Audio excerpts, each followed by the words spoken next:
আসসালামু আলাইকুম গাইজ, দেখুন কই মাছের চাষ। টুবুর টুবুর, লক্ষ লক্ষ কোটি কোটি, একটু খেয়াল করে দেখুন। দেখুন অবস্থা।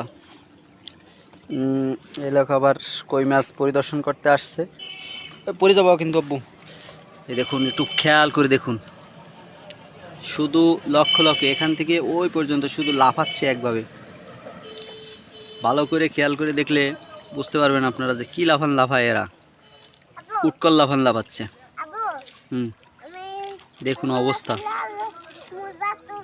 আসলে এরকম ফেলানো পরিত্যক্ত জায়গা থাকলে ইনকাম করার কিন্তু সোর্স অটোমেটিক হয়ে যায়, কিন্তু সঠিক পরিকল্পনার অভাবে আসলে সত্যিকার অর্থে হয়ে ওঠে না। দেখুন কি সুন্দর কই মাছ, দেখলে ভালো লাগবে। কই মাছগুলা টুপুর টুপুর